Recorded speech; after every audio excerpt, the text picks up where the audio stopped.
Bismillahirrahmanirrahim. Assalamualaikum warahmatullahi wabarakatuh.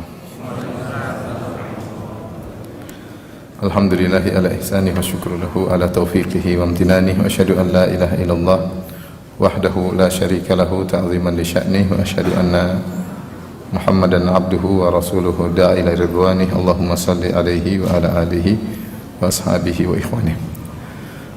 Hadirin dan hadirat yang dirahmati oleh Allah Subhanahu wa taala, kita lanjutkan bahasan kita dari kitab Al-Kabair tentang dosa-dosa besar karya Imam Al-Dhahabi Asy-Syafi'i rahimahullahu taala.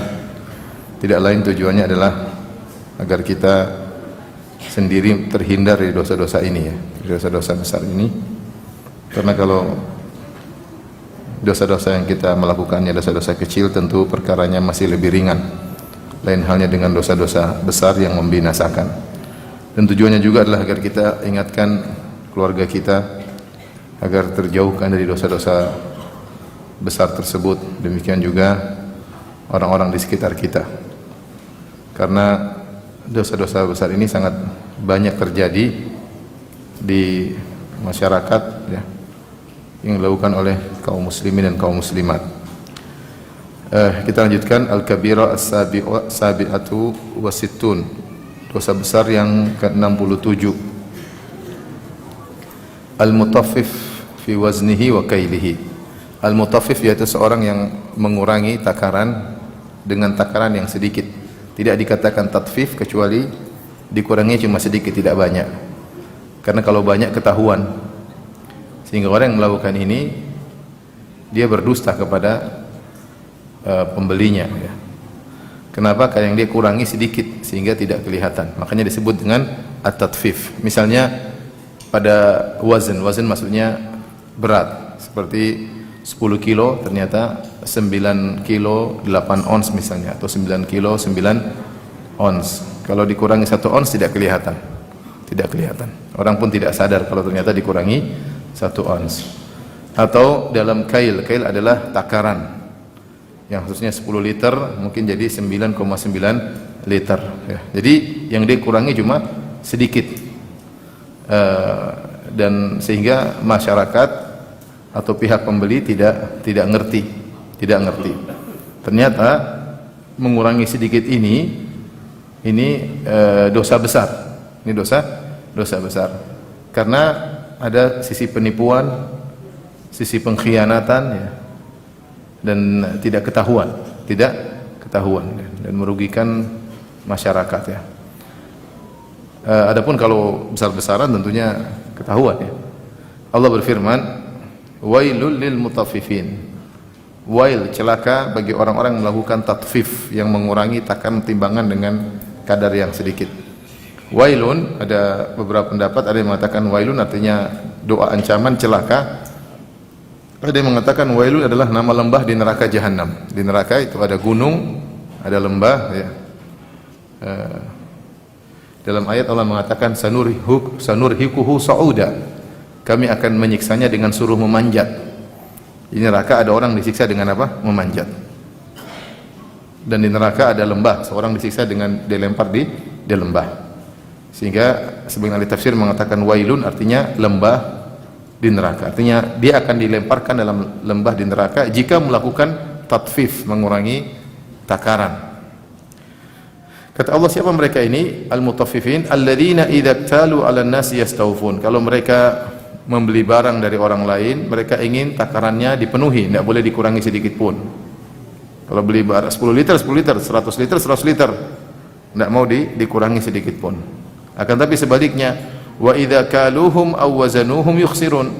Tapi kalau mereka yang jual, baik dalam takaran atau timbangan, yukhsirun, mereka kurangi. Tapi sedikit, enggak banyak. Ya. Ala yadhunnu ulaika annahum mab'utsun? Tidakkah mereka menyangka atau meyakini bahwasanya mereka bakalan dibangkitkan liyaumin azim, pada hari yang sangat dahsyat. Yauma yaqumun nasu lirabbil alamin, hari di mana manusia akan berdiri menanti kedatangan Allah Subhanahu wa taala. Di antara nama-nama hari kiamat adalah Yaumul Qiyamah. Kenapa disebut dengan Yaumul Qiyamah? Karena diambil dari qiyam. Qiyam artinya berdiri. Manusia ketika di padang mahsyar enggak ada yang duduk, semuanya berdiri. berdiri menanti kedatangan Allah dalam kondisi matahari sangat dekat 1 mil, panas yang amat terik, dan mereka berdiri menanti kedatangan Allah Subhanahu wa taala. Makanya disebut dengan Yaumul Qiyamah, hari di mana manusia berdiri. Di sini Allah menjelaskan bahwasanya orang-orang yang melakukan tatfif ini, mengurangi takaran, mengurangi timbangan, tidak lain dia berani melakukan hal tersebut kecuali karena imannya kepada hari kiamat kurang. Seandainya dia yakin dengan adanya hari kiamat, seandainya dia yakin dia akan diberdirikan pada hari kiamat kelak, di hari yang sangat dahsyat, dia pasti tidak berani melakukan tatfif meskipun hanya sedikit. Kemudian Imam Dhahabi berkata, wa dzalika dharbun minas sariqah wal khiyanah wa aklil mali bil batil. Kenapa termasuk dosa besar?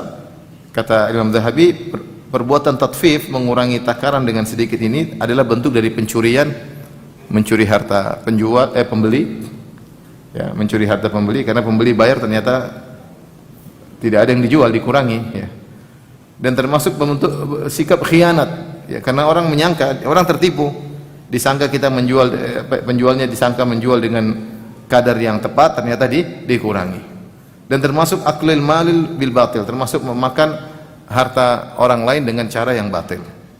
Ini kata Imam Zahabi, pandangan dia ini benar, seperti mencuri, dan ini bentuk pengkhianatan dan makan harta dengan cara yang tidak benar. Beda kalau orang merampas. Kalau merampas orang tahu memang ini dirampas, tapi kalau tatfif tidak ketahuan, tidak ketahuan. Dan ini banyak prakteknya di masyarakat, banyak ya. Seperti apa? Seperti misalnya yang jualan gas, ya. Jualan gas. Saya tidak menuduh ya. Ini cerita pengalaman orang ya. Mungkin banyak penjual gas yang jujur. Bukan semua penjual gas ya, tapi ada yang menjual gas, ditulisnya 3 kilo di tabungnya, ternyata prakteknya cuma diisi 2,8 atau 2,7. Dan itu benar terjadi, karena ada penjual gas yang langsung cerita ke saya, akhirnya dia tidak jadi jualan gas lagi. Ceritanya panjang, tapi intinya demikian ya. Intinya demikian. Tulisannya 3 kilogram. Masyarakat yang beli tahu itu 3 kilogram. Ya, mereka juga nggak pernah pulang nimbang ya. Pokoknya beli percaya aja. Ternyata isinya 2,7 atau 2,8 kilogram. Ini contoh. Ini banyak loh, bukan sedikit lagi, banyak. Atau sebagian orang yang jualan di pom bensin ya. Jangan tersinggung ya. Kalau yang jujur nggak usah tersinggung ya. Yang nggak jujur ya silakan. Tapi kalau yang jujur nggak usah tersinggung. Saya tidak nuduh orang banyak yang jujur, tapi kita cerita tentang orang yang tidak jujur. Yang sudah di setel aturannya, kalau si bensin nanti pasti terkurang sedikit. Entah gimana caranya. Orang pembeli tidak sadar, jadi tinggal beli saja, tinggal bayar. Tahu-tahu loh. Kadang-kadang kita begitu, kita beli biasanya harga sekian sudah full. Ini kok nggak full? Ini ada apa ini? Tapi ya kita nggak mungkin nuduh juga ya. Nggak mungkin mengeceknya, tapi kita sudah ngerasa ini ada penipuan ya. Tapi ya sudahlah, nanti hitung-hitungannya totalannya di akhirat ya. Tapi intinya ini contoh ya, menjual barang dengan dikurangi takarannya. Atau orang jualan di pasar ya, jualan di pasar ya. Timbelnya yang 1 kilo ternyata tidak sampai apa? Sekilo ya, mungkin dipahat-pahat sedikit. Jadi gitu. Biasanya dia taruh dulu terus. Nanti kalau ada barang baru dia tidak lepas seimbang dulu. Ya. Selalu ditaruh timbelnya, nanti taruh barang baru kemudian diimbangkan. Intinya banyaklah orang-orang cara menjual dengan berbohong kepada orang lain.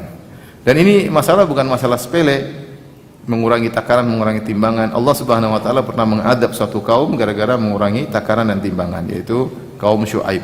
Kaum Syuaib, yaitu negeri Madian, kaum Syuaib alaihissalam. Oleh karena seorang bertakwa kepada Allah Subhanahu wa taala, hati-hati, Allah mengatakan wailun, celaka ya. Apa dunia, untung sedikit, kemudian dimakan atau dibuat foya-foya, setelah itu selesai. Orang-orang yang begini, yang mengurangi takaran, bukan orang, kadang-kadang bukan orang nggak punya ya. Orang udah punya, cuma tamak ya. Masalahnya kalau dia misalnya bohong di pom bensin, yang beli bensin berapa orang tiap hari? Dia nanti masalah di hari kiamat kelak dengan banyak orang. Yang jual gas dikurangi, yang beli gas dari dia tiap hari berapa? Banyak orang. Repot. Mending daripada antum jualan terus antum harus bohongi masyarakat, nggak usah jualan. Nggak usah jualan. Kalau supplier memberi peraturan harus jualnya segini dikurangi, nggak usah jualan. Banyak sumber rezeki yang lain. Ustaz, saya nggak bisa, ada supplier mempersyaratkan harus diisinya 2,8, nggak boleh 3 kg. Nah, bohongi masyarakat. Tabungnya ditulis 2,8, jangan tulis 3. Jujur, tulis saja semprot iklan baru 2,8, jangan tulis 3 kg. Apa masalahnya? Masyarakat sudah anggap saja harga naik. Tapi kamu tulis 3 kg isinya 2,8, ini namanya tatfif. Tatfif, jangan dianggap sepele. Wailun, kata Allah apa? Celaka. Baik, di sini ada penjual gas. Insya Allah jujur, nggak ada masalah ya. Kalau jujur santai aja, nggak usah tersinggung. Yang tersinggung yang nggak jujur. Ada yang punya pom bensin. Baik. Yang berikutnya al-kabira ats-tsamina wa sittun, dosa besar yang ke-68. Al-amnu min makrillahi ta'ala, merasa aman dari makar Allah Subhanahu wa taala. Makar maksudnya balasan. Allah ada disebut dengan sifat-sifat Allah yang disebut ala wajhil muqabalah, yaitu dalam sisi karena membalas, seperti Allah berbuat makar kepada orang yang berbuat makar. Allah mengejek pada orang yang mengejek. Ya. Seperti kata Allah, makaru wa makarallah wallahu khairul makirin. Mereka berbuat makar dan Allah berbuat makar kepada mereka. Jadi Allah berbuat makar kepada orang yang berbuat makar. Tapi tidak kita katakan Allah adalah memiliki sifat makar, enggak. Tapi Allah berbuat makar kepada orang yang apa? Berbuat makar. Dan ini pantas buat dia. Allah mengejek kepada orang yang mengejek. Seperti orang-orang apa? Orang-orang munafikin, ya. Innal munafiqina yukhadi'una Allah wa huwa khadi'uhum. Orang-orang munafikin mereka menipu Allah dan Allah akan nipu mereka nanti hari kiamat. Ya, dikasih cahaya untuk melewat sirat, mereka sudah senang, ternyata cahayanya diredupkan. Karena selama ini mereka nipu di dunia, KTP-nya Islam ternyata benci dengan Islam. Menipu kaum mukminin, menipu Allah Subhanahu wa taala, tapi mereka tidak bisa menipu Allah. Maka hari kiamat kelak Allah permainkan mereka sebagai bentuk balasan kepada mereka. Tapi tidak boleh kita bilang Allah memiliki sifat makar secara mutlak, tidak boleh. Kita bilang Allah punya sifat perbuatan makar kepada yang berbuat apa? Makar. Ya. Ini masih dalam asma sifat. Taib, fala ya'manu makrallahi illa al-qaumul khasirun. Maka tidak ada yang merasa aman dari makar Allah kecuali orang-orang merugi. Ya, jadi seorang ya di antara dosa besar adalah dia melakukan kemungkaran, dia melakukan makar, dia melakukan maksiat, dan dia merasa aman. Merasa aman tidak akan diadab oleh Allah, ini dosa tersendiri. Lain halnya ketika dia melakukan dosa dan dia merasa bersalah, dia takut. Dosanya ada, dia dosa berbuat maksiat.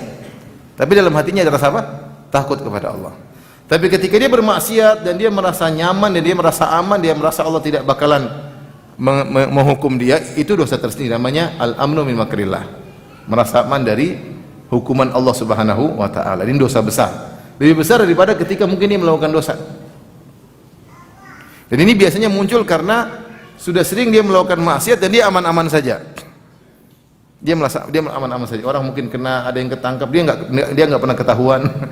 Dan dia merasa aman, dia tidak pernah sakit, usahanya sukses terus. Padahal penipuan terus dia jalankan, maksiat terus dia kerjakan, tidak ada rasa takut kepada Allah Subhanahu wa taala. Nah, ini dosa besar tersendiri.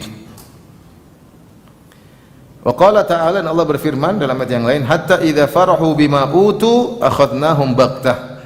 Ketika mereka gembira dengan apa yang telah diberikan kepada mereka berupa kekayaan duniawi, akhadnahum baghtah, tiba-tiba kami siksa mereka, ya, tiba-tiba kami turunkan hukuman dengan baghtah, tiba-tiba. Ya, jadi seakan-akan Al-Imam Zahabi mengatakan jangan kau merasa aman, ya. Karena hukuman Allah itu datang dengan tiba-tiba. Mungkin orang tidak lihat, tiba-tiba kau dicabut nyawanya. Lagi bangga-bangga dengan kesehatan, kebugaran tubuh, kemarin bohongin orang, kemarin nipu orang, tahu-tahu mati. Tahu-tahu mati. Kemarin baru korupsi harta negara, nipu masyarakat, lagi senang-senangnya tiba-tiba mati. Ya ini Allah hukum secara tiba-tiba. Selama ini dia merasa nyaman, merasa tentram, tidak rasa takut, dia nyaman-nyaman aja. Perasaan tentram, nyaman, Allah tidak hukum saya, itu dosa tersendiri. Lain daripada dosa-dosa yang dia lakukan. Dosa yang dilakukan sendiri, korupsi dosa tersendiri, bohongin orang dosa tersendiri, ya. Merasa aman bahwasanya tidak bakalan terkena siksaan, dosa tersendiri, dan itu dosa besar juga. Tapi ingat, Allah kalau sudah memberi hukum tiba-tiba. Di saat orang sedang di puncak-puncaknya, sedang lagi senang-senangnya, lagi hura-huranya, lagi tinggi jabatannya, tiba-tiba Allah cabut nyawanya. Ya, Allah cabut nyawanya. Terkadang Allah cabut nyawanya seakan-akan natural. Orang tidak sadar kalau itu adalah hukuman dari Allah Subhanahu wa taala. Mungkin kecelakaan, mungkin mungkin serangan jantung, mungkin orang lihat tidak tahu bahwa itu hukuman dari Allah. Seakan-akan kematian yang natural atau kecelakaan yang natural, tapi ternyata itu adalah siksaan tiba-tiba dari Allah Subhanahu wa taala. Waliyadzubillah. Oleh karenanya, peringatan bagi saya pribadi dan juga bagi para hadirin hadirat, jika bermaksiat kepada Allah, takut. Istighfar ya, takut. Jangan santai. Orang kalau bermaksiat, entah dia salah berucap, salah melihat, salah mendengar, apapun dia harus timbulkan rasa takut. Istighfar kepada Allah. Jangan dia santai aja, dia santai hatinya mati sehingga rasa takut tersebut hilang dan dia merasa aman. Saya katakan tadi, rasa aman ini muncul kapan? Ketika maksiat dilakukan berulang-ulang dan tidak ada hukuman yang mengenai dia. Akhirnya timbullah rasa aman tersebut. Enggak ada masalah. Seakan-akan Tuhan tidak ada. Seakan-akan Tuhan cuek dengan apa yang dia lakukan. Buktinya dia sudah melanglang buana dalam dunia hitam, tapi dia aman-aman saja. Maka kita sebagai orang mukmin hendaknya kalau maksiat rasa takut kepada Allah Subhanahu wa taala. Orang mukmin itu ketaatan membuat dia bahagia, kemaksiatan membuat dia tidak bahagia. Tentu tidak, kita semua tidak ada yang lolos dari namanya maksiat. Tapi bagaimana sikap kita ketika terjerumus dalam maksiat? Hendaknya kita merasa tidak apa? Tidak tentram. Baik, ayat berikutnya, innal ladzina la yarjuna liqa'ana wa radu bil hayatid dunya wa tama'annu biha wal ladzina hum an ayatina ghafilun ulaika ma'wahumun naru bima kanu yaksibun. Sungguhnya orang-orang yang tidak berharap untuk bertemu dengan kami. Ini tentang orang-orang kafir yang mereka tidak mau adanya hari kebangkitan. Enggak mau mereka. Mereka tidak mau namanya bertemu dengan Allah, tidak mau namanya ada hari kebangkitan. Waradu bil hayatid dunya, dan mereka ridha, senang dengan kehidupan mereka di dunia. Ini yang mereka cari-cari di dunia. Watma'annahu biha, dan mereka tentram dengan dunia yang mereka dapatkan. Ya, mereka tentram, inilah cita-cita yang mereka inginkan. Inilah puncak kebahagiaan yang mereka cita-citakan, ya. Kemudian kata Allah, walladzina hum an ayatina ghafilun, dan orang-orang yang lalai dari ayat-ayat kami. Di antara ayat-ayat Allah adalah teguran-teguran. Allah beri teguran-teguran namun lalai. Ya. Makanya Allah Subhanahu wa taala ketika menyiksa Firaun, kata Allah, al-yawma nunajjika bi badanika litakuna liman khalfaka ayah wa inna katsiran minan nasi an ayatina laghafilun. Hari ini kami selamatkan jasad engkau wahai Fir'aun. Tenggelam, terus Allah keluarkan jasadnya. Langsung. Ya. Litakuna liman khalfaka ayah, agar engkau menjadi tanda-tanda kebesaran Allah bagi orang-orang setelahmu wahai Fir'aun.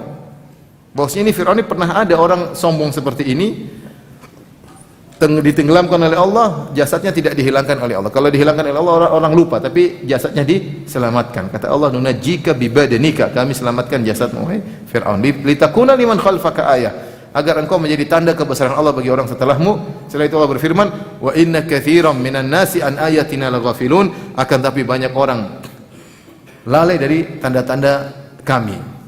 Seperti sebagian kita terjadi gempa, ya, biasa aja. Jadi selalu dikaitkan dengan natural, bukan karena maksiat. Dia terkena sakit, dia natural biasa. Dia tidak kaitkan bosnya karena maksiat yang saya lakukan. Atau mungkin keluarganya ada yang terkena ini, dia tidak ada kaitkan. Kayaknya ya selalu, bahkan dia memposisikan dirinya sebagai orang yang ujub. Oh ini karena iman saya mau ditambah, iman saya mau ditambah. Sehingga dia posisinya posisi ujub selalu. Entah dia mengkaitkan segala kegiatan dengan natural, ini karena gempa ya, karena perubahan lempeng bumi, oh ini karena ada ini, karena dia benar. Ketika Allah menimpakan suatu teguran, ada sebab-sebabnya. Sebab-sebab duniawi itu disebabkan karena sebab-sebab ukhrawi, karena nilai-nilai agama yang ditinggalkan. Nilai agama yang ditinggalkan. Allah telah mengatakan, "Wa ma asabaka min sayyi'atin famin nafsik." Tidak ada yang keburukan yang menimpamu kecuali dari dirimu sendiri. Ayatnya umum. Wa ma asabaka min sayyi'atin, tidak ada satu keburukan apapun yang menimpamu illa min nafsik, kecuali akibat dirimu sendiri. Ma asabakum min musibatin fabima kasabat aydikum. Tidak ada satu musibah yang menimpa kalian kecuali akibat ulah perbuatan kalian. Semua yang kita alami, ya, permasalahan di atas muka bumi ini, apakah karena diri kita bermasalah, ada problem dengan keluarga, ada masalah dengan anak, dengan orang tua, dengan tetangga, itu semua gara-gara dosa yang kita lakukan. Ya. Maka seorang harus selalu peka terhadap teguran-teguran Allah Subhanahu wa taala. Maka Allah ingatkan, jangan sampai seorang merasa aman. Setiap ada ayat-ayat Allah teguran, dia tidak peka.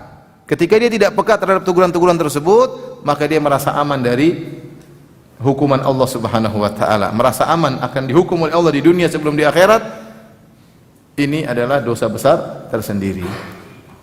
Kata Ibnu Mas'ud radhiyallahu taala anhu, "Innal mu'min yara dhunubahu ka'annahu qa'idun tahta jabalin yakhafu an yaqa' alaihi." Seorang mukmin melihat dosa-dosanya seperti seorang yang sedang duduk di bawah sebuah gunung yang akan jatuh menimpanya.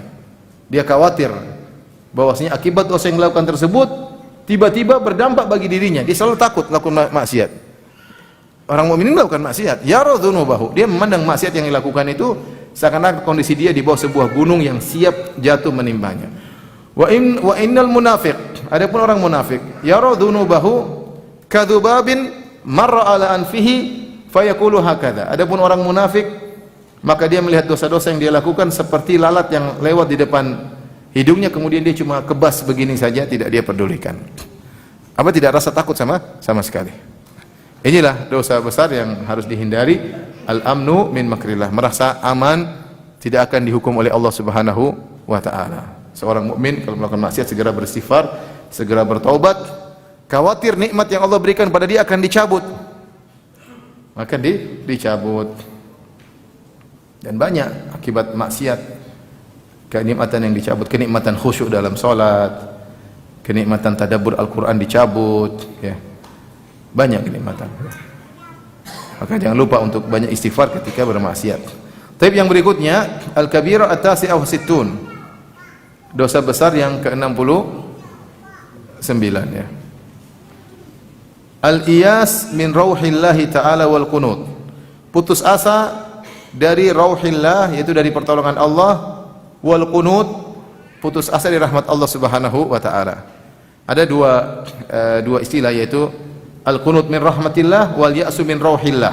Apa bedanya? Al qunut min rahmatillah itu merasa putus asa dari rahmat Allah, kayaknya saya tidak akan diampuni oleh Allah Subhanahu wa taala, saya akan intinya akan dicampakkan oleh Allah Subhanahu wa taala. Ini namanya putus asa dari rahmat Allah Subhanahu wa taala. Kalau al-iyas bin rauhillah biasanya digunakan untuk kesulitan yang dihadapi, kemudian dia putus asa, seakan-akan Allah tidak akan menolongnya. Allah tidak akan menolongnya lagi. Itu namanya al-iyas bin rauhillah. Dua-duanya bentuk suudzon kepada Allah Subhanahu wa taala. Dua-duanya bentuk suudzon kepada Allah Subhanahu wa taala. Qala Allah taala, Allah berfirman, "Innahu la ya'asu min rauhillah illa al-qaumul kafirun." Sungguhnya tidak ada yang putus asa dari pertolongan Allah kecuali orang-orang yang kafir. Ini diucapkan oleh Nabi Yakub alaihissalam kepada anak-anaknya. Ya, fatahassasu min Yusuf wa akhihi wa la tayasu min rawhillah. Wahai anak-anakku, carilah Yusuf di mana dia. Cari Yusuf, Binyamin, ya.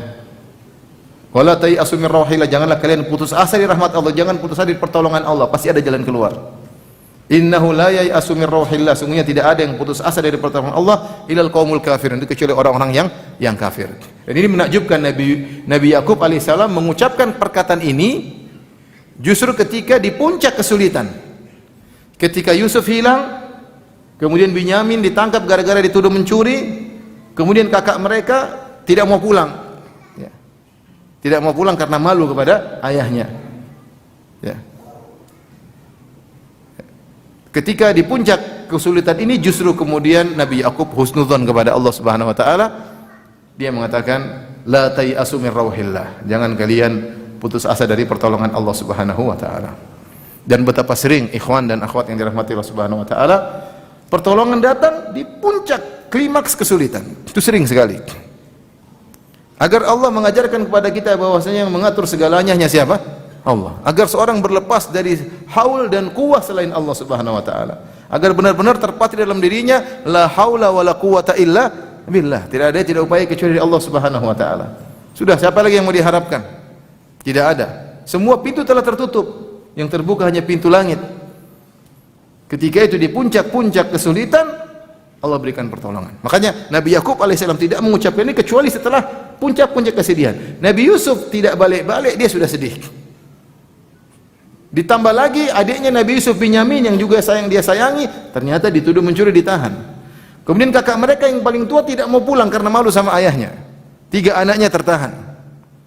Ketika saat itulah muncullah husnudzon yang luar biasa dari Nabi Yakub alaihissalam, dan dia menyuruh anak-anaknya untuk mencari Yusuf dan saudaranya dan jangan putus asa, dan akhirnya Allah beri pertolongan. Seorang berusaha tetap husnudzon kepada Allah Subhanahu wa taala. Dan saya selalu sampaikan, apapun ingat Allah lebih sayang kepada hambanya daripada seorang ibu kepada anaknya. Sudah, itu patokan. Yakini hadis tersebut. Allahu arhamu bi ibadihi min hadi bi waladihi. Allah lebih sayang kepada hambanya daripada seorang ibu kepada anaknya. Cuma kita enggak tahu. Yang penting kita husnudzon, berusaha, apa yang Allah putuskan yang terbaik. Apa yang putuskan itu yang terbaik. Kemudian juga firman Allah Subhanahu wa taala, wa huwal ladzi yunazzilul ghaitha min ba'di ma qanatu. Dialah Allah yang telah menurunkan hujan setelah mereka putus asa.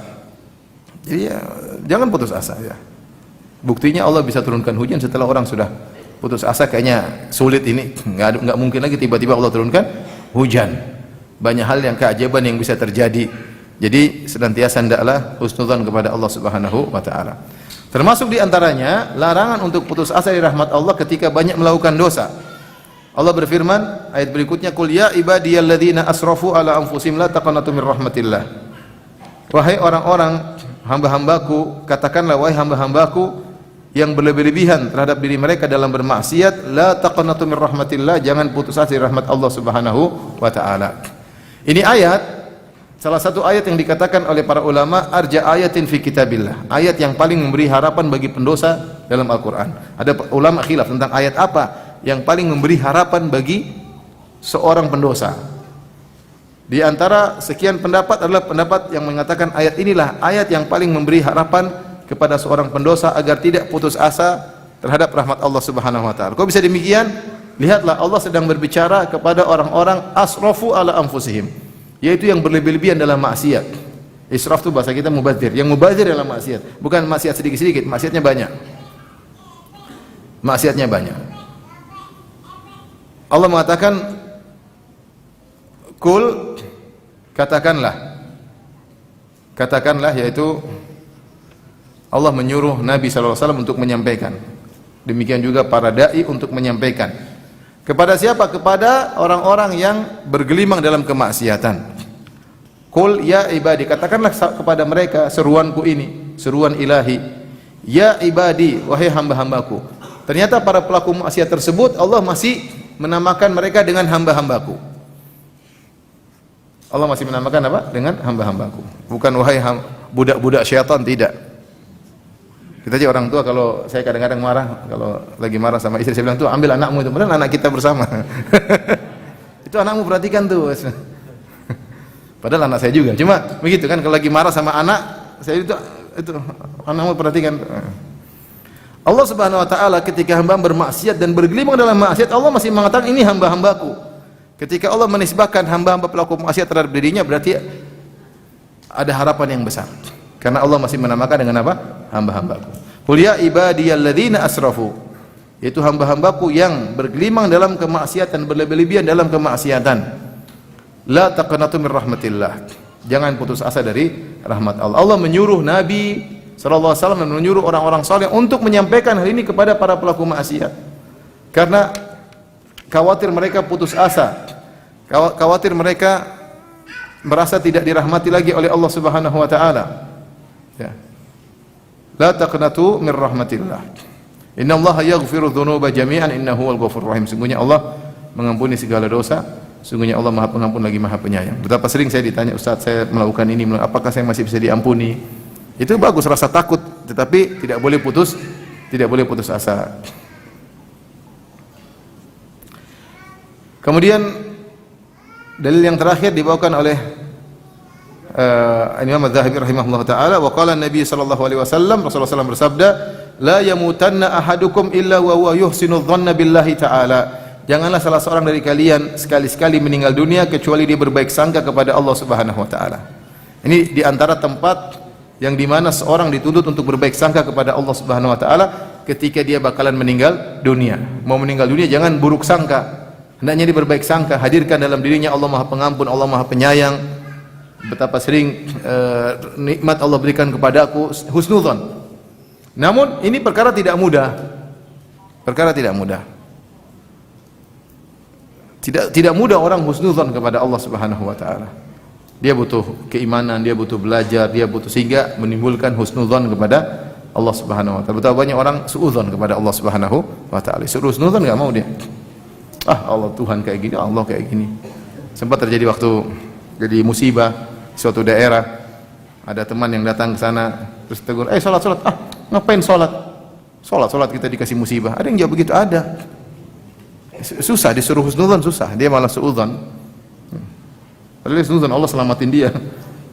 Tidak yang lainnya binasa entah dalam kondisi apa. Dalam kondisi baik, dalam kondisi buruk enggak tahu. Dia masih selamat. Justru dia seperti itu ya. Kita seorang mukmin selalu di antara raja dan khauf ya. Di antara berharap dan khawatir ya. Jangan sampai kita rojak berlebihan sehingga akhirnya kita merasa aman dari hukuman Allah, dan jangan sampai kita ketakutan berlebihan sampai kita putus asa. Kata para ulama, ibarat iman itu, amal hati itu seperti burung yang terbang. Dia punya dua sayap, sayap berharap dan sayap takut. Sementara kepalanya ada rasa cinta kepada Allah. Berusaha seorang berjalan dalam ibadahnya, ada tiga amalan hati tersebut yang disebut dengan amalul qulub, yang disebut arkan al-a'mal al-qalbiyah. Rukun amalan hati ada tiga, yaitu berharap, takut dan cinta kepada Allah Subhanahu wa taala. Kalau ada dalam diri seorang tiga amalan ini, maka dia akan ibadah dengan nyaman.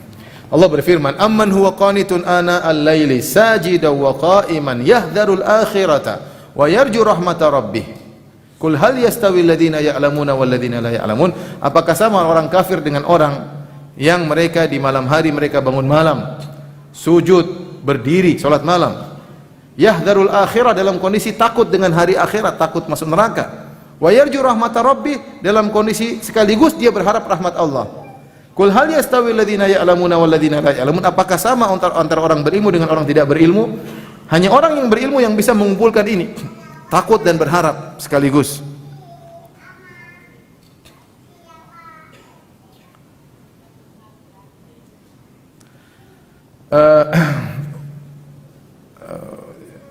Jadi seorang berusaha untuk menggabungkan antara rasa takut dan berharap ya dalam ibadahnya keseharian ya. Nah, kata para ulama, ketika dalam kondisi mau meninggal dunia, dia harus menjadikan rasa harapan mendominasi rasa takut. Dia berusaha menjadikan Adek, Masya Allah dek.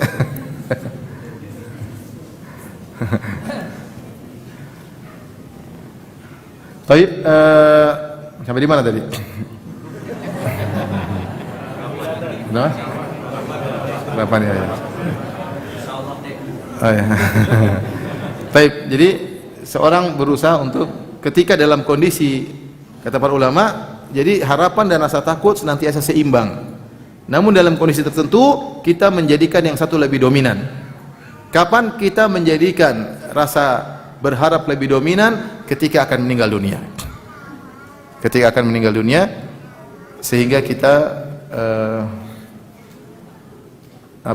husnudzan kepada Allah Subhanahu wa taala. Dan dalilnya adalah sabda Nabi sallallahu alaihi wasallam tadi, la yamutanna ahadukum illa wa huwa yuhsinu dhanna billahi azza wa jalla. Janganlah salah seorang dari kalian meninggal dunia kecuali dia berbaik sangka kepada Allah Subhanahu wa taala. Dan kita menjadikan rasa takut dominan ketika kita bermaksiat.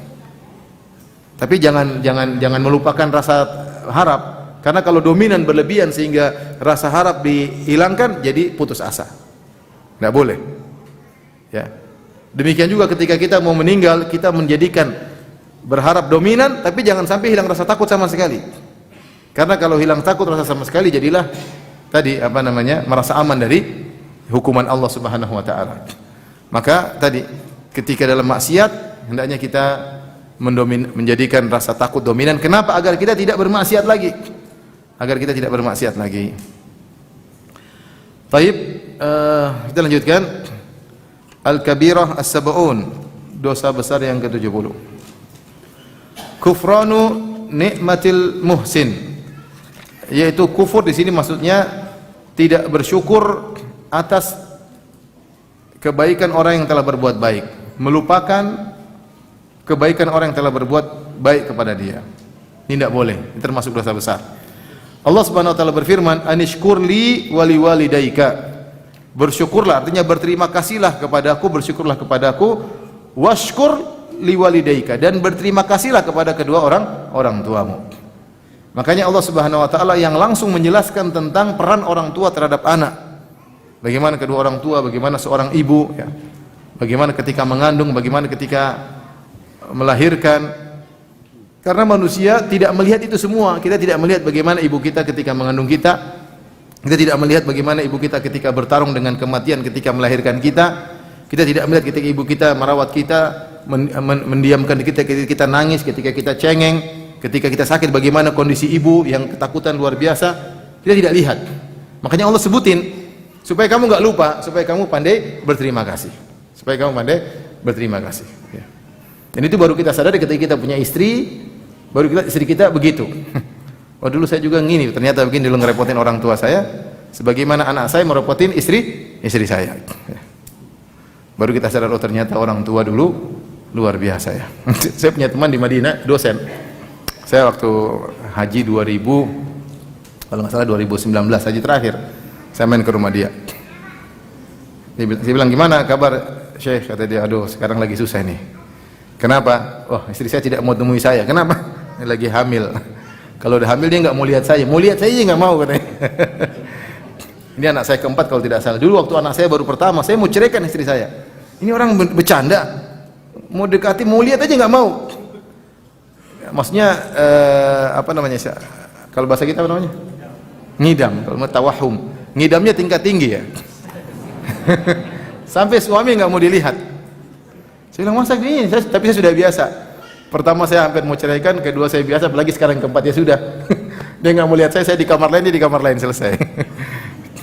Ya, itu kan maksudnya bagaimana susahnya orang tua dahulu ya.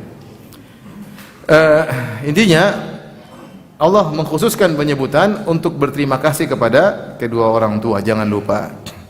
Kemudian hadis, la yashkurullah man la yashkurun nasa. Tidaklah dikatakan orang pandai bersyukur kepada Allah yang tidak tahu berterima kasih kepada orang lain. Ya. Orang yang berbuat baik dituntut untuk tidak mengharap terima kasih dari orang lain. Jadi kita punya dua sisi. Sisi orang yang berbuat baik dan sisi orang yang dibaikin. Sisi orang berbuat baik jangan pernah menuntut untuk diterima kasihin. Allah berfirman, wa yut'imuna at'ama ala hubbihi miskinan wa yatiman wa asira, innama nut'imukum liwajhillah la nuridu minkum jazaan wala syukura. Di antara ciri-ciri penghuni surga, mereka adalah orang-orang yang beri makanan kepada fakir miskin, kepada anak yatim, kepada tawanan, makanan yang mereka sukai, mereka berikan. Setelah itu mereka berkata, innama nut'imukum liwajhillah, sungguhnya kami beri makan kepada kalian karena Allah Subhanahu wa taala. La nuridu minkum jazaan wala syukura, kami tidak ingin mendapatkan terima kasih dari kalian atau balas budi, enggak mau. Itu adab orang yang berbuat baik. Agar dia mendapatkan ganjaran dari Allah Subhanahu wa taala secara sempurna. Karenanya ketika Aisyah radhiyallahu anha memberikan dia suruh budaknya untuk memberikan sesuatu kepada orang lain, setelah dikasih, Aisyah mengatakan, kamu tolong ikuti dia apa yang dia ucapkan. Akhirnya ketika budaknya ngasih sesuatu kepada orang lain, orang tersebut mendoakan Aisyah. Maka Aisyah ingin tahu dia doa apa. Supaya apa? Supaya Aisyah juga bisa radhiyallahu anha bisa mendoakan dia dengan doa yang sama. Supaya apa? Supaya impas sehingga ganjaran Allah sempurna, tidak terkurang. Paham? Jadi Aisyah ingin tahu dia apa sih yang apa, kan saya tidak berharap kebaikan dari dia. Ternyata dia berbuat baik dengan kepada saya yang tidak mungkin kita larang, yaitu di antaranya mendoakan. Nah, Aisyah ingin tahu doa dia apa untuk saya. Supaya Aisyah juga mendoakan seperti doa dia. Ketika sama-sama mendoakan impas, tinggal pahala yang sempurna. Sampai seperti itu para salaf dahulu. Tidak pingin diberi balasan meskipun minta doa enggak. Ini sekedar adab saya ajarkan. Jangan kemudian antum kasih misalnya kasih kue sama orang, doain saya ya. Enggak usah. Ya udah kasih aja. Enggak usah. Maksud saya kita berarti diri ya. Maksudnya enggak usah begitulah ya. Enggak usah. Kita ya sesekali boleh lah. Itu hukum tidak bukannya tidak boleh, boleh sesekali. Ada keperluan atau apa, tapi asalnya kita berserah diri kepada Allah Subhanahu wa taala. Jangan kita mau berbuat baik kemudian kita minta balasan. Di antara bentuk balasanlah minta doa.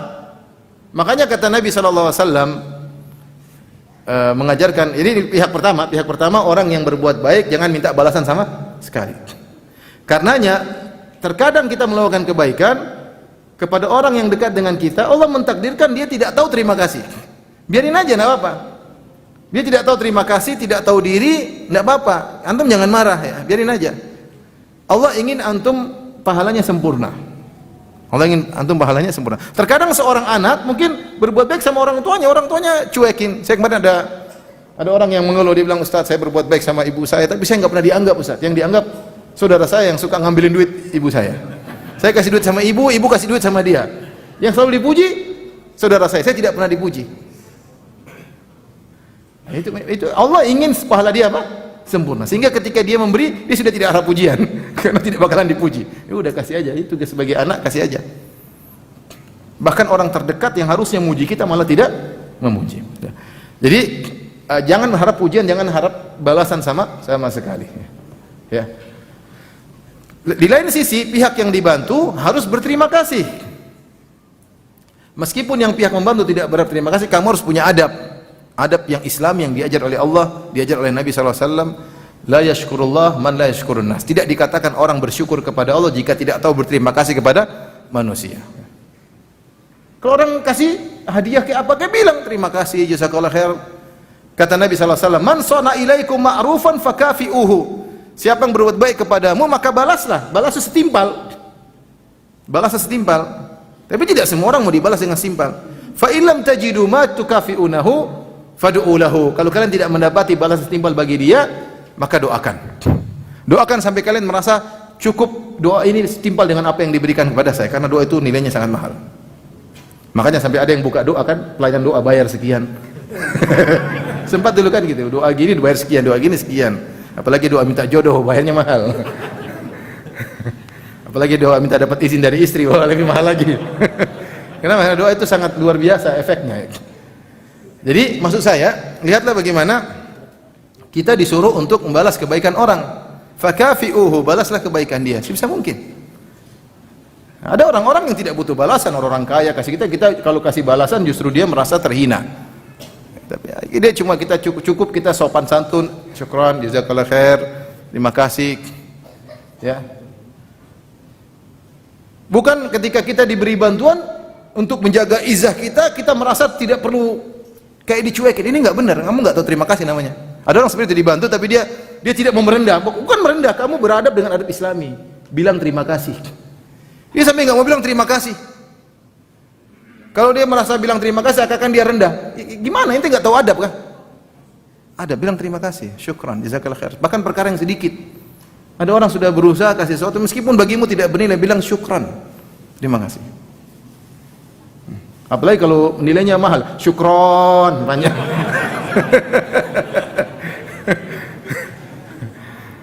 Ini cuma kita senyum doang, enggak ada apa. Kenapa? Dia ingin jaga harga dirinya tapi tidak tahu berterima kasih. Enggak boleh. Ya. Orang mau kasih ya karena mungkin dia sayang, mungkin dia apa macam-macam. Intinya tidak tahu berterima kasih kepada Allah, orang yang tidak tahu berterima kasih kepada manusia.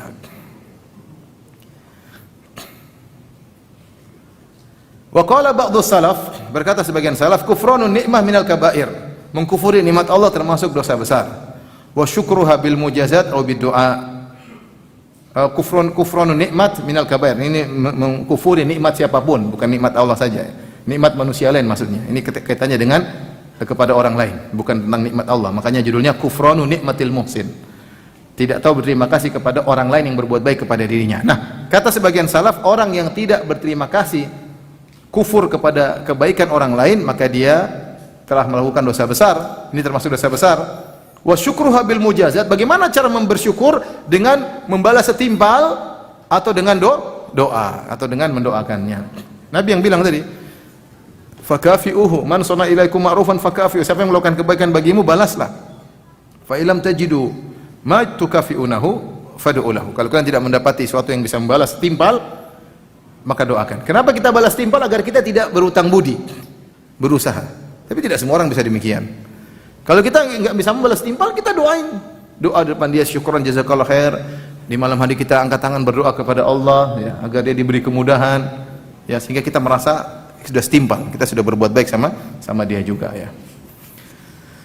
Nah, di antaranya sebagaimana pernah kita bahas sebelumnya, seorang istri yang tidak tahu berterima kasih kepada suaminya. Nah, kena lo kan? Tidak tahu berterima kasih kepada suaminya. Suaminya udah baik, kerja banting tulang, ya, banting tulang, semuanya dibanting, terus sampai di rumah dibanting juga sama istrinya. Kasihan. Sampai apa namanya, ada seorang suami yang protes. Ya, dia bilang dia kasih uang sama tukang parkir 10.000 aja didoain. Oh, semoga naik haji semua surga 10.000. Istrinya kasih 100.000, cuma segini mas, masya Allah. Nggak didoain ya, cuma segini katanya. Ibu jangan, ibu insya Allah ibu orang solehah ya, insya Allah nggak begitu. Insya Allah ya, insya Allah. Wallahu alam.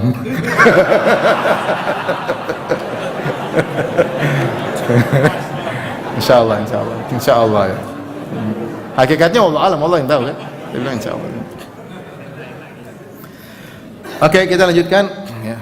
Makanya sebab paling banyak bikin ibu masuk neraka gara-gara takfurnal ashir. Tidak tahu berterima kasih kepada suami. Suami salah saja. Suaminya ngangguk-ngangguk semua di sini. Salah satu saja salah dilupakan semua kebaikannya. Jangan sampai seperti itu ibu-ibu. Jadilah wanita yang pandai berterima kasih kepada suami. Baik, dosa berikutnya al-kabiratul hadiyah wa sab'un, dosa ke-71. Man'u fadlil ma, yaitu mencegah air yang punya air berlebihan tapi tidak mau kasih orang. Maksudnya demikian. Dia punya air berlebihan tapi tidak mau kasih orang. Kita bicara zaman dulu orang butuh air ya. Dia punya air berlebihan tidak mau kasih orang. Kata Allah Subhanahu wa taala, "Qul ara'aytum in asbaha ma'ukum ghawra fama ya'tikum bima'in ma'in." Allah ingatkan, katakanlah seandainya air kalian yang kau miliki surut, siapa yang bisa datangkan air tersebut? Ayat ini maksudnya apa? Allah ingin mengingatkan, air yang kamu miliki itu dari Allah. Yang turunkan dari langit siapa? Allah. Yang keluarkan dari tanah juga siapa? Allah. Kalau Allah surutin, kamu bisa punya air sendiri. Nah, kalau itu air semua dari Allah, pakailah secukupnya. Kalau berlebihan kasih orang.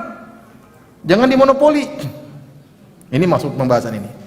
Memonopoli air padahal kau sudah cukup, itu dosa besar. Dosa besar.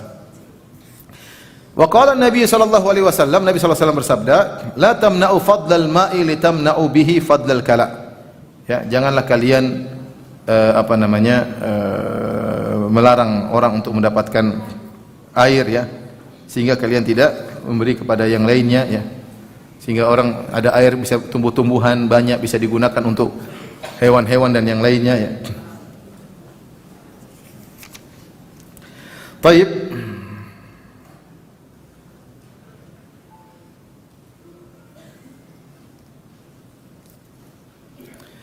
Wa qala la tabi'u fadlal ma. Jangan jualan air yang berlebihan ya.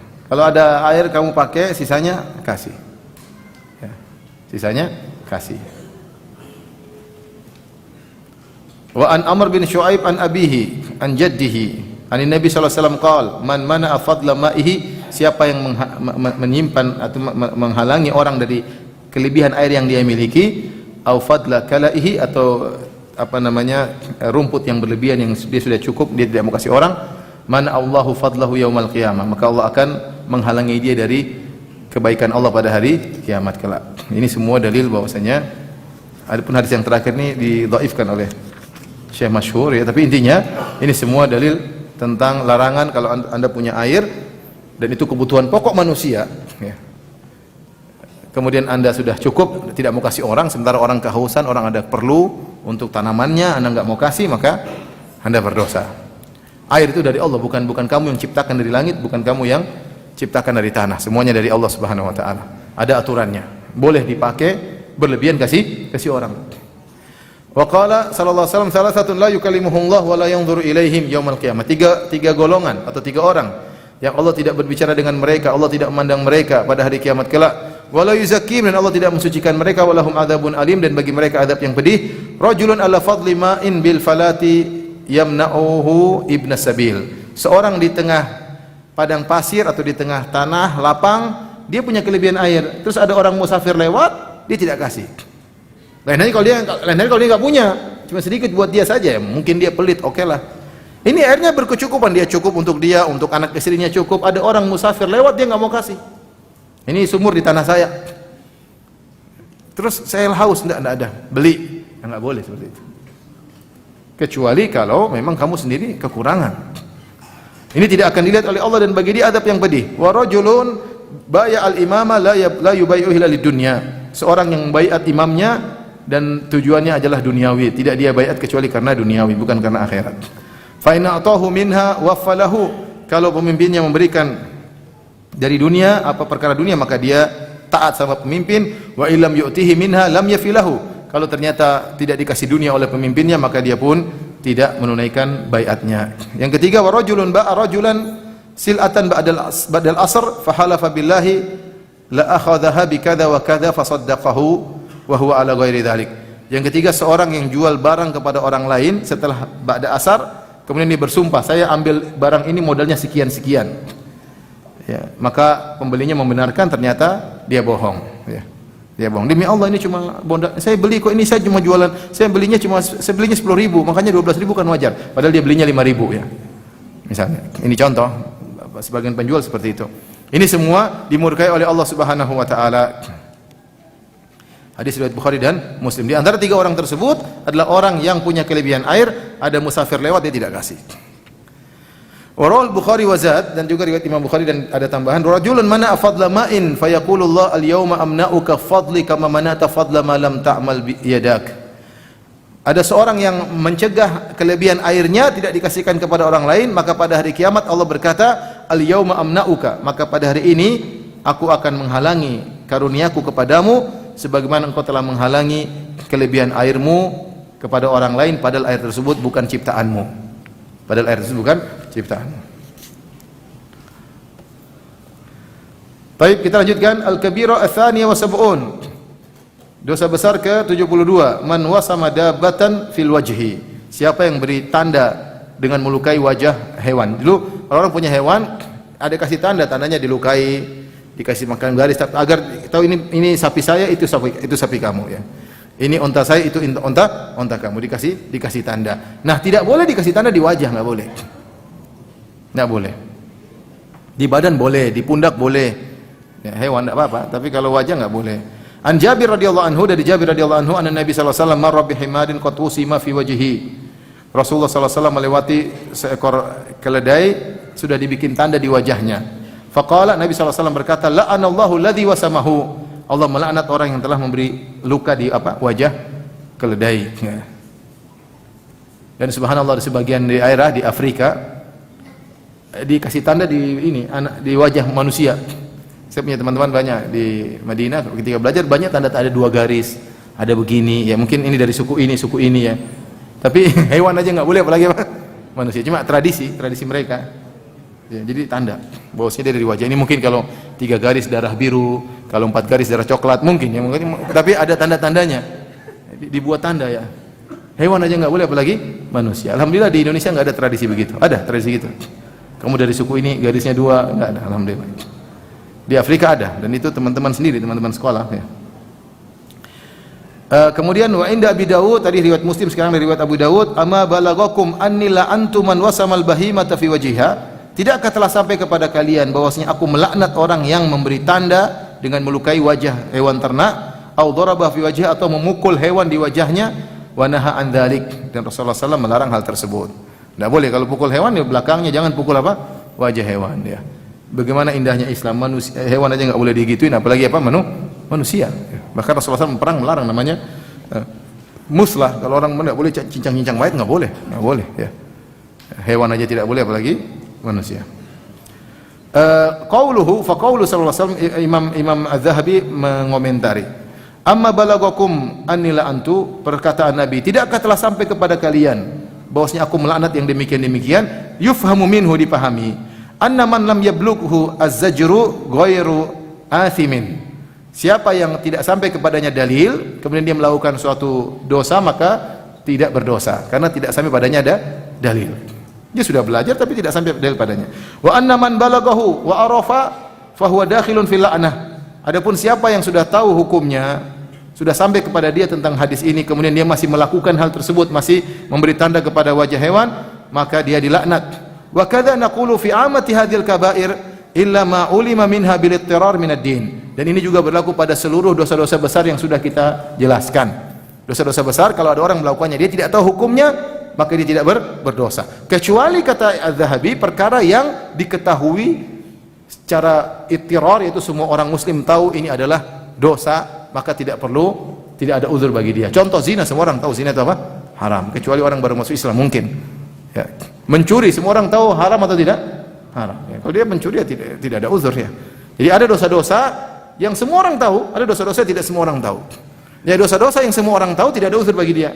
Dosa-dosa yang tidak semua orang tahu, dia baru tahu belakangan, maka dia tidak berdosa. Seperti dulu haramnya musik, dulu saya juga tidak tahu. Saya baru tahu belakangan, makanya saya waktu bilang waktu guru Ustaz saya bilang musik haram, saya kaget. Dalam hati ini, Ustaz serius ini musik haram. Waktu itu waktu saya SMA, terus saya mau ada acara halal bihalal, kebetulan yang bagian hiburannya saya, grup musik saya.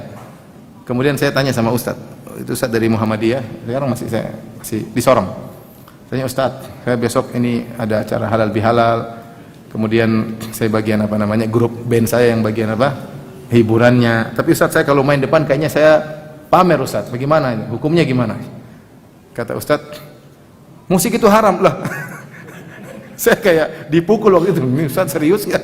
Musik kok haram ya? Apa bisa hidup tanpa musik? Artinya memang benar-benar saya tidak tahu. Nah, orang seperti ini dia tidak tahu ya, dia tidak berdosa. Tapi kalau mencuri semua orang tahu itu haram, zina semua orang tahu haram. Nah sekarang musik semua orang juga tahu semuanya haram. Ya. Sekarang juga sudah artis-artis pun tahu, dia sudah dengar musik itu haram. Artis dengar nggak? Makanya kadang-kadang ada bantahan, ya, artis bantah Ustadz ada. Berarti sudah sampai kepada dia bahwasanya musik itu haram. Musik itu haram. Alhamdulillah belum ada yang masukkan kearifan lokal di ustadznya di atas. Jadi ya sudah. Baik. Jadi perkara-perkara yang haram semua orang tahu, tidak ada uzur. Tapi yang masih ada yang belum tahu, ini dia kita bisa katakan dia berdosa kalau dia sampai dalil kepada dia. Tapi ingat, jangan sampai seorang berkata, "Oh, saya nggak mau belajar Ustaz, biar saya nggak tahu terus." Ini lebih parah. Kamu belajar lampu-lampu lalu lintas, saya nggak mau belajar. Nanti kalau ditangkap polisi, saya nggak tahu Pak polisi. Kamu belajar, kalau kamu udah belajar terus nggak tahu, baru diberi uzur. Kalau sejak awal tidak mau belajar, nggak ada uzur, karena dari awal tidak mau belajar. Tapi yang terakhir tentang judi. Al-qimar adalah judi. Allah berfirman, "Innamal khamru wal maisir wal ansabu wal azlamu rijsun min amali syaitan fajtanibuhu." Sungguhnya khamr, judi, patung-patung dan mengundi nasib adalah najis maknawi maksudnya. Ini perbuatan semua perbuatan najis. Min amali syaitan, termasuk dari perbuatan syaitan. Minum khamr najis maknawi, bukan khamrnya yang najis menurut pendapat yang lebih kuat. Patungnya enggak najis, tapi perbuatan menyembah patung apa? Najis, ya. Judi kartunya enggak najis, tapi perbuatan main judi itu apa? Najis. Azlam yang buat undi nasib itu juga barang-barangnya enggak najis. Artinya kalau kita sentuh enggak perlu cuci tangan, tapi perbuatannya apa? Najis. Makanya Allah mengatakan min amali syaitan, termasuk perbuatan syaitan. Fajtanibuhu, maka jauhilah la'allakum tuflihun, semoga kalian beruntung. Innama yuridu syaitanu an yuqi'a bainakumul adawata wal baghdha'a fil khamri wal maisir.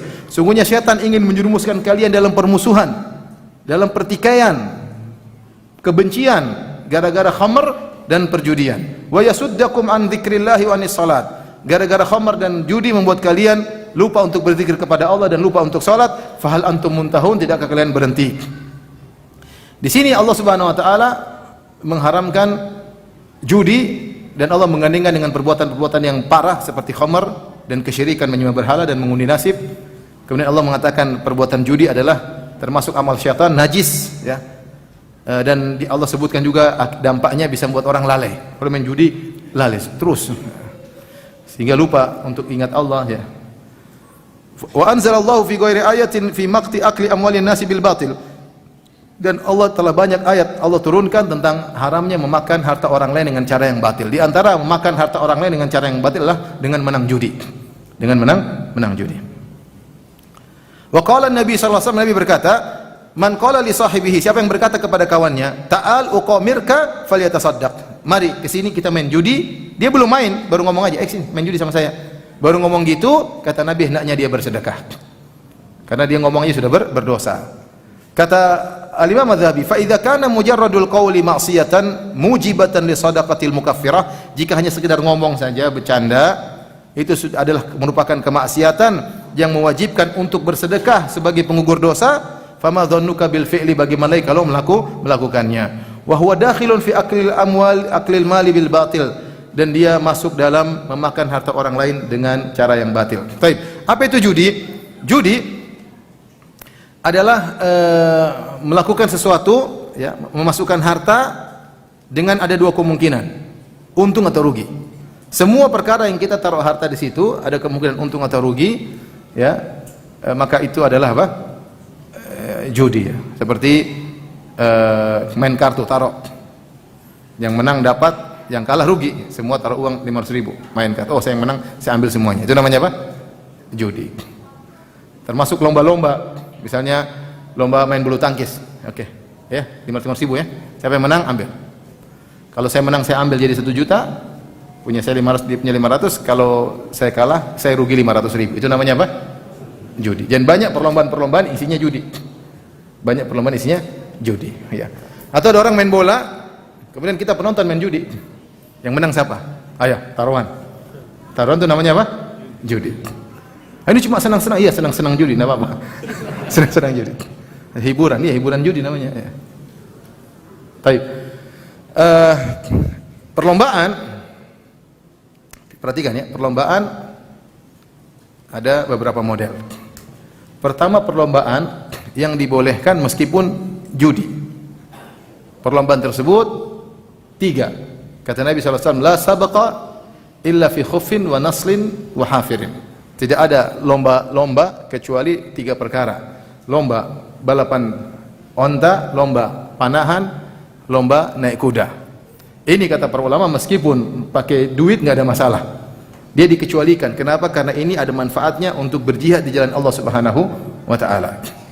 Oleh karena kalau ada lomba-lomba yang nilainya untuk jihad, seperti mungkin lomba pakai pistol, seandainya ada judi nggak ada masalah. Ya, seandainya ada judi tentunya dilihat maslahat dan mudarat. Tapi ini diperbolehkan karena ini melatih seorang, karena zaman dahulu namanya jihad itu pakai anak panah, naik kuda sama naik apa? Onta. Maka kemudian para ulama mengkiaskan dengan peralatan-peralatan jihad zaman sekarang. Kalau ada misalnya ada lomba, orang misalnya bikin lomba tembakan, pistol sungguhan tapi bukan pistol mainan ya, bukan pistol air. Pistol sungguhan tapi dia membuat dia terlatih untuk menembak, suatu saat dia gunakan untuk berjihad di jalan Allah untuk membela negara misalnya ketika mau diganggu, ini boleh-boleh saja.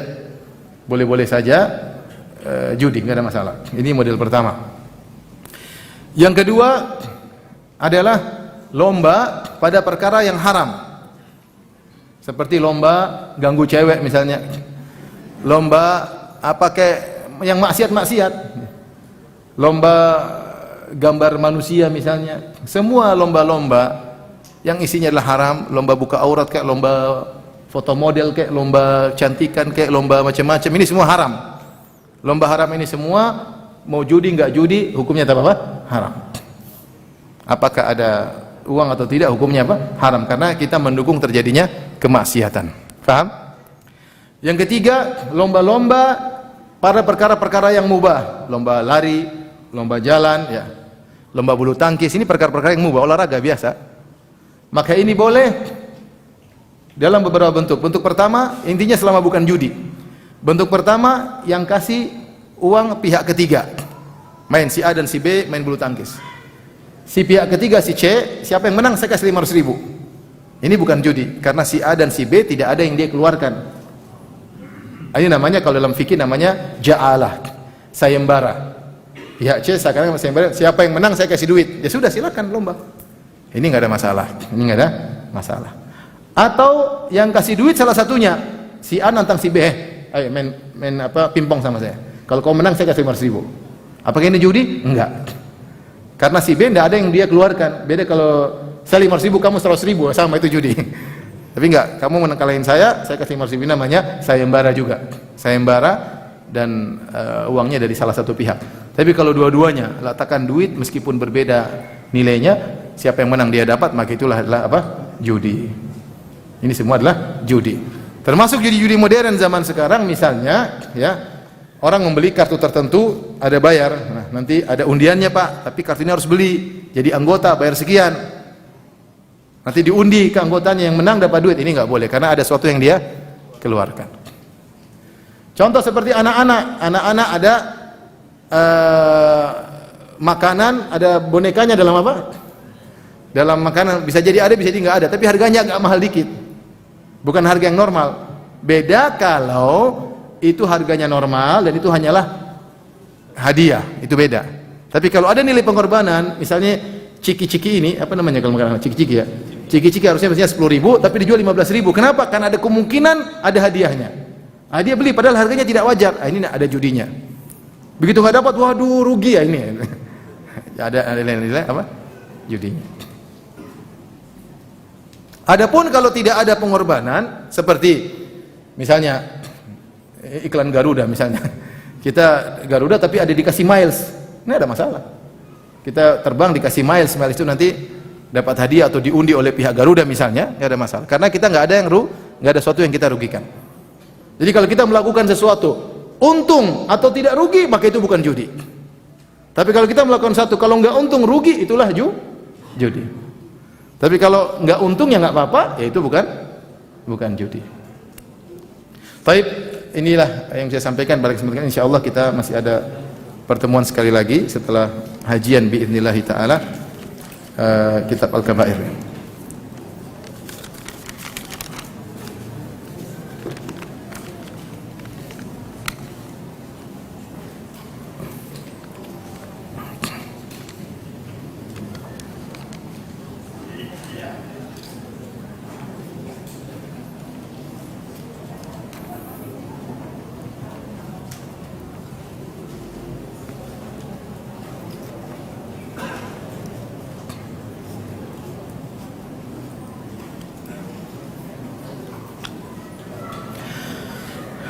Apakah ruangan hotel transit yang dijadikan tempat sholat jamaah bisa dianggap sebagai masjid? Tentunya tidak, paling dianggap musola. Dianggap apa? Musola. Masjid punya hukum tersendiri di sana ya. Dan Nabi SAW ketika datang ke Mekah, Rasulullah SAW tinggal di Abtar. Rasulullah SAW tiba di Mekah tanggal 4 Dzulhijjah.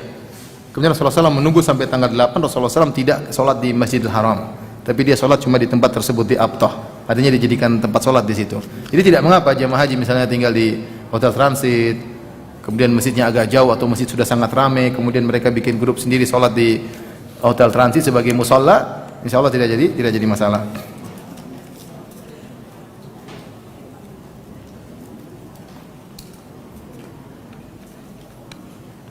Jika seorang suami memiliki uzur untuk sholat di rumah dan mengajak istrinya untuk sholat berjamaah, tapi istri tahu bahwa bacaan Quran sang suami masih belum benar, apa hukumnya jika istri menolak ajakan sholat jamaah dengan alasan tersebut? Enggak lah, insya Allah Al-Fatihahnya enggak salah lah. Ya. Al-Fatihahnya masa salah juga ya. Adapun ya mas, tapi kul huwallahu ahad aja mas ya. Nah, jangan gitulah, kita hargai suami. Biar enggak apa. Sambil mas tadi kayaknya bacanya kurang pas. Adik kita belajar bareng-bareng ya. Jangan mas bacaanmu salah-salah. Saya enggak sah salatmu. Gimana perasaan apa suami ya? Insya Allah Al-Fatihah. Kalau dia salah perbaiki, ajarin mas Al-Fatihahmu kayaknya. Jadi kesalahan ada dua, ada kesalahan jali, ya ada kesalahan yang tidak jali ya. Kalau kesalahan jali yang parah merubah makna, ini yang salat tidak sah ya. Ya ini, misalnya siratal ladzina an'amtu alaihim, ini enggak boleh. An'amtu. Kalau an'amta mungkin masih qalqala an'am, masih sah ya. Artinya yang penting sah ya. Daripada nolak ajakan apa? Suami. Tinggal diperbaiki suaminya. Ustaz, bagaimana jika ada penjual singkong yang terkadang masih ada tanah yang menempel di singkong? Apa yang termasuk curang dalam timbangan? Ya, dia tahu kan, ini gini ya, beda kalau singkongnya tanahnya dimasukin dalam singkong, tapi kan penjual udah tahu. Maksudnya itu timbangan bukan timbang singkong murni, tapi bercampur dengan tanah yang sudah dia bersihkan tapi tidak bisa melihat. Maksudnya di depan mata. Ya. Di depan mata. Jadi insya Allah nggak jadi masalah karena pembeli juga sudah tahu. Ini gini lah bu, ini sekian harganya, cocok nggak? Ya, enggak apa-apa, sudah enggak ada masalah. Beda kalau judulnya ini 3 kilo bersih tanpa tanah, ini bohong namanya.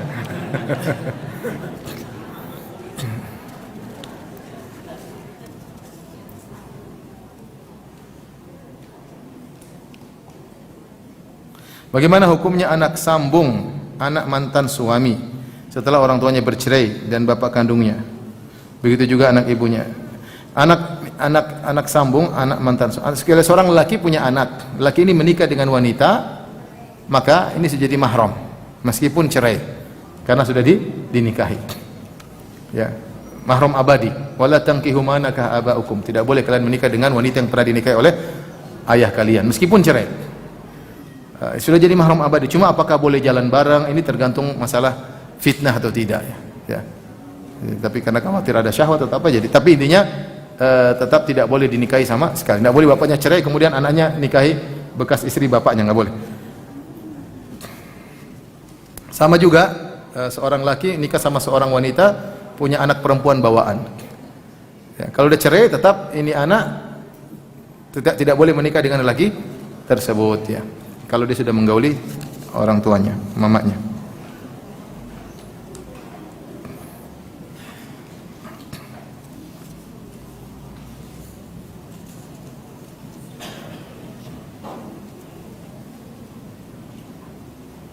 Bagaimana jika ada orang memberi santunan lalu dia meminta doa untuk dirinya dari kita? Kita doakan. Kita doakan ya. Kita doakan dia ya Bu, insyaallah. Ya seharusnya kita doakan sebelum dia meminta. Paling dia jazakallah khair semua sebelum dia minta. Sebelum itu. Tapi kalau dia minta ya kita doain aja meskipun itu adab yang kurang tepat ya. Jadi seakan-akan memberi dengan apa? Pamrih. Jika penjual gas, ini kayaknya pemilik gas ini. Jika penjual gas tidak tahu berat sudah dihitung dari agen gas, apa penjual pengecer berdosa?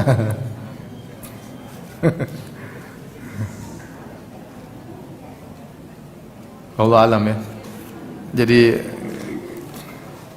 kalau dia tahu itu ternyata bukan 3 kilo, ya dia kasih tahu ini isinya nggak 3 kilo ya, gitu nggak apa-apa.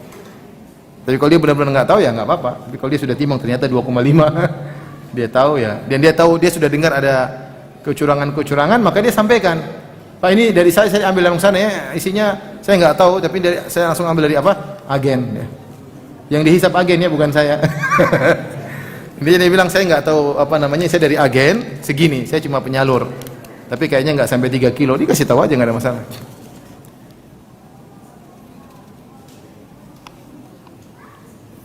Apakah batasan dari orang bersafar ditentukan jarak atau beda kota ya Ustaz? kalau jarak Tangerang Bogor cuma 50 km, apa kita sudah boleh menjamak salat kita dengan niat mukim 2 hari? Yang sebenarnya yang lebih tepat adalah terkait dengan urf masyarakat, tetapi hal ini sulit untuk ditahu dengan pasti, maka yang lebih hati-hati adalah dengan jarak 80 km, maka itu jarak safar. Kata Nabi SAW, la yahillu limra'atin tu'minu billahi wal yawmil akhir an tusafira masiratal yawmi wal layla illa wa ma'ahdu mahram. Tidak halal bagi seorang wanita yang beriman kepada Allah dan hari akhirat untuk bersafar, berpergian sehari semalam, itu 80 kilo, kecuali dengan mahramnya.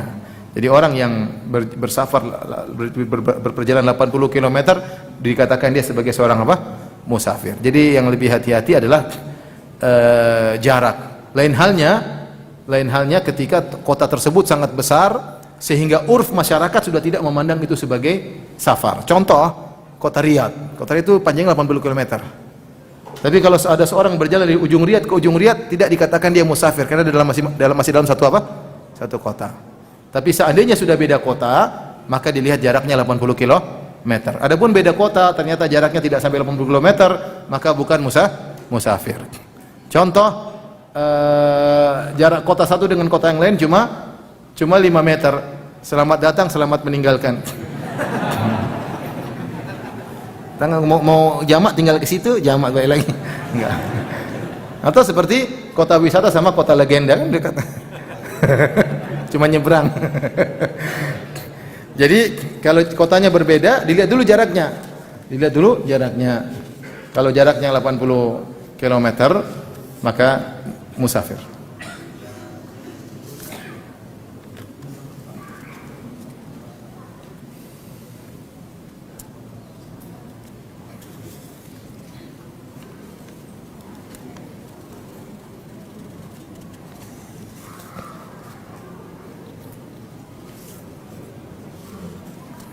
Ustaz, bagaimana kita mengetahui bahwa musibah yang kita dapatkan merupakan azab atau ujian? Kalau seorang diberi musibah terus membuat dia tidak sempat beristighfar dan bertobat, maka itu hukuman biasanya. Lagi maksiat kemudian terkena musibah. Tapi kalau dia diberi ujian kemudian dia sempat beristighfar. Tapi kalau ternyata kita terkena musibah, kita malah ngamuk-ngamuk dan yang lainnya, maka itu menunjukkan hukuman yang tidak baik. Apakah boleh berkonsultasi dengan seorang psikolog? Psikolog itu masalah duniawi, sebagaimana dokter yang lainnya, selama tidak bertentangan dengan apa? Syariat. Ya, di sini dituntut seorang untuk mengenal ilmu syar'i. Ya, misalnya dokter, kalau kita mau MRI, dengar musik, kan ada pilihan. Dengar musik, dengar murotal, ya kita pilih murotal, jangan dengar apa? Musik ya. Khawatirnya goyang dalam MRI. Ini contoh dokter, intinya supaya kamu tenang, tapi disuruh dengar apa? Musik, kita nggak mau misalnya ya. Itu ilmu dunia. Psikologi pun demikian. Dia mungkin ada, kalau anak kecil begini, itu ilmu duniawi. Selama tidak bertentangan dengan apa? Syariat. Misalnya yang bertentangan, misalnya anak nggak boleh dibilang nggak boleh. Jadi nggak boleh ngelarang anak, ini nggak benar. Dalam Islam boleh kita ngelarang anak, nggak boleh. Nggak boleh. Atau ini haram, nggak boleh. Anak nggak boleh dipukul, ini bertentangan dengan syariat. Rasulullah bilang boleh pukul anak yang tidak mau salat. Ya. Jadi selama tidak bertentangan dengan syariat tidak jadi masalah. Baik, demikian saja apa yang saya sampaikan. Insyaallah kita lanjutkan kesempatan yang lain. Wabillahi taufiq wal hidayah. Assalamualaikum warahmatullahi wabarakatuh.